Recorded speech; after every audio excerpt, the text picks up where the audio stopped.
We're good? We're good. Okay. October 28th, 1955 was a day that would change the world as we know it. A young man in Seattle, Washington was born. This young man did not know at the time that he would have to go through much failure in order to learn the lessons he needed to have success. This young man dropped out of Harvard Business School. This young man co-founded a company called TrafoData and drove it into the ground because he didn't have the ability to lead it. What we don't know is this young man ended up taking a company public in 1986, that company called Microsoft. This young man is Bill Gates.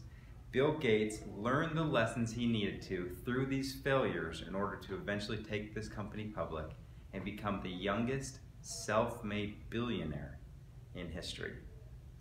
He is famously quoted to say, "It's fine to celebrate success, but it's more important to heed the lessons of failure," end quote.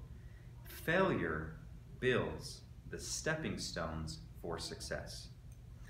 Thomas Edison, in the Thomas Edison Papers and at Rutgers University, they write a story of when he was endlessly trying to create the chargeable storage battery. What they share is he tried about 9,456 times to create these storage batteries. And for the life of him, he could not figure out how to create them. They share a story one night where his business partner, Walter S. Mallory, came down to his office. And you can imagine Mr. Edison sitting there on his table with all his parts laying over on the table, hands on his head, just cannot figure out how to create the storage battery. Walter Mallory asks him this simple question: "Isn't it a shame that with the tremendous amount of work you have done, you haven't been able to get any results?" Mr. Edison looked up at him and said this: "Results? Why, man, I have gotten lots of results. I know several thousand things that won't work." You see, it's through the failures of knowing what doesn't work that Mr. Edison was able to finally find out what does work.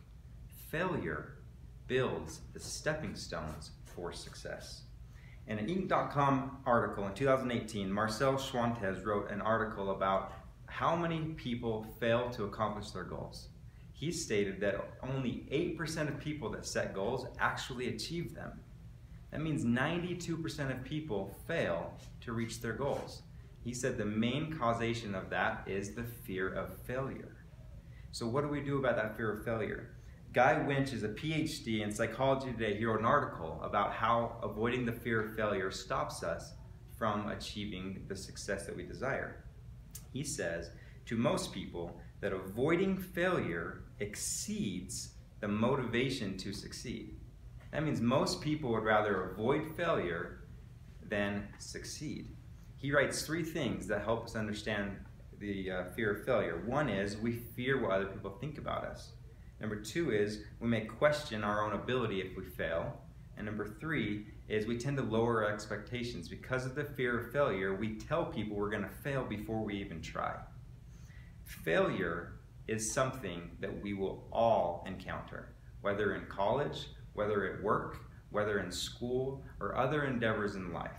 So we have one question to ask ourselves: will we run from failure or will we embrace failure? Because like Bill Gates and Thomas Edison, we can learn from those failures. Success may be right around failure's corner because failure builds the stepping stones for success.